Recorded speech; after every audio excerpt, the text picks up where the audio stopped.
This is a day the Lord has made, and I will rejoice and be glad in it. Thank you guys so much for tuning in. I'm on my way to work right now. I haven't really done a lot of vlogging lately because I've been focused on other things. But I decided to shoot this one because it's a subject that I happen to see on social media, and I thought I'd bring it up. So it's the subject of bachelor parties and bachelorette parties. And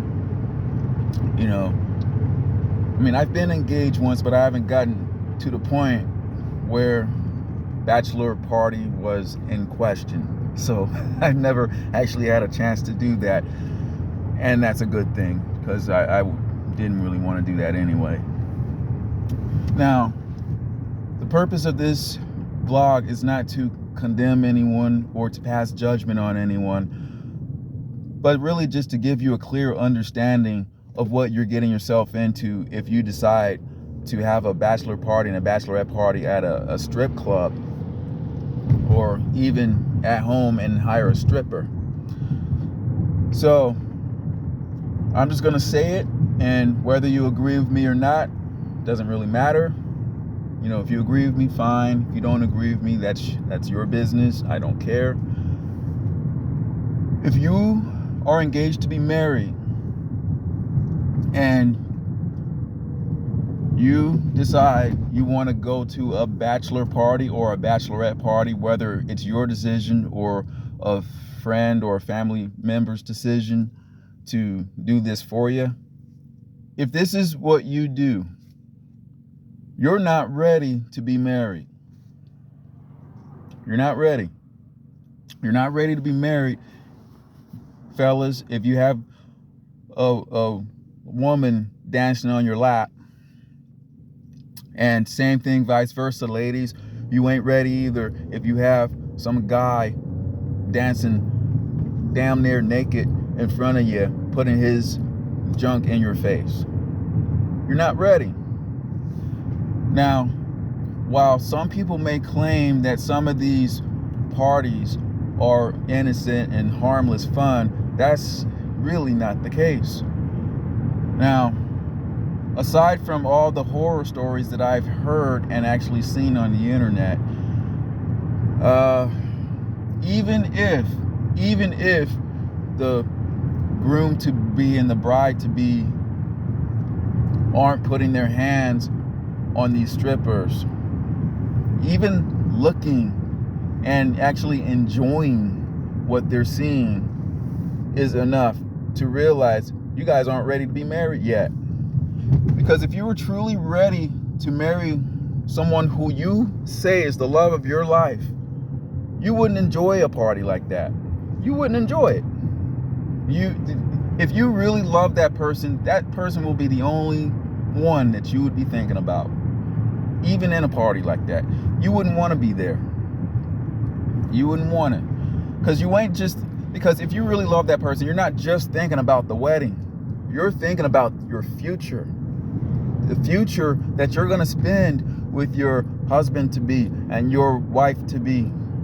You're thinking about your future. It's not just about the wedding. Now, a lot of people go into these weddings, they say they're going to get married, but they go into weddings only thinking about the wedding. They're not thinking about the future. The ones who actually enjoy parties like that are only thinking about the wedding. They're not thinking about marriage. They're not thinking about family.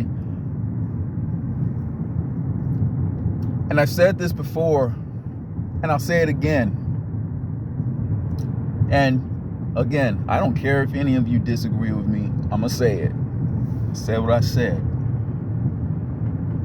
If you find another person other than your fiance attractive in any way, whether it be physically, mentally, or even spiritually, you're not ready to marry the person you're supposed to marry. It's one thing to acknowledge that someone looks good. We're human. Everybody does that. You know, it's one thing to acknowledge that, but it's another to actually be attracted to that person. And if you find yourself lusting after a stripper, you better think long and hard about what you're getting yourself into. And I hope you're thinking about the person that you're marrying.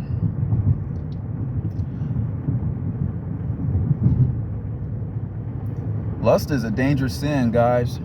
It is a dangerous sin, and it usually gets downplayed. Things like Bachelor and Bachelorette parties usually get downplayed because your friends or family members will say things like, oh, but it's just your one night of fun, your last night of fun before you get married. There's no harm in that. It's your last night of being single. So soil your wild oats. Get it out of your system, right?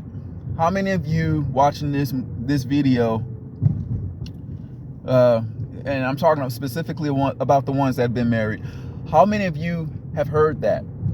How many of you have had a brother or a sister or a best friend say that to you the night or the 2 nights before your wedding? And then how many of you actually went along with it and used that justification to do what you wanted to do? Now, if you actually listened to that and you decided to actually cheat in any way on the one that you're supposed to be married, whether you were allowing someone to dance on your lap, or whether you were putting your hands on a stripper but not really, doing anything other than that, or even going all the way with that person, you're cheating. You're cheating. And you don't even have to touch someone in order to cheat on the person that you're with. You don't have to touch another person to cheat on the person you're with. All you have to do is lust with your eyes and lust with your heart to cheat on the one that you're with. That's called committing adultery. And at some point, yeah, we are all guilty of that. At some point, we're guilty of it. I don't think there's anybody alive that hasn't done that. And understand something. God's merciful, okay? And even if you had a sexual relationship with someone other than the one that you're with, if you ask the Lord for forgiveness, he'll forgive you. He's merciful. But if you're going to justify your actions, and if you're going to reason why you did it, that's not called repentance. That's not called asking for forgiveness. That's called justifying yourself and not letting the Lord justify you. You can't justify yourself. You can't. And then expect to go to God's kingdom.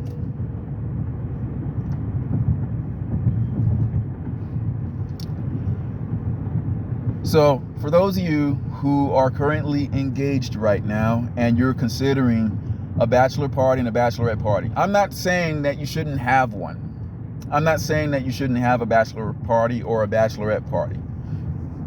I am saying that you can have one and you don't need a stripper. You don't need a strip club. You don't need to do any of that. You don't even need alcohol. You can have a bachelor party and a bachelorette party by doing something a little more wholesome, but something fun. Go to a game. You can go out for drinks if you must, but be aware of all the consequences that come with it. There are plenty of things you can do to have fun. Plenty of things. Plenty of activities. And if you're creative enough, I'm pretty sure you can come up with great ideas. And if you know what those ideas are, please feel free to put them in the comment section. But those are my 2 cents on bachelor party and bachelorette party. Let me know what you guys think. God bless you.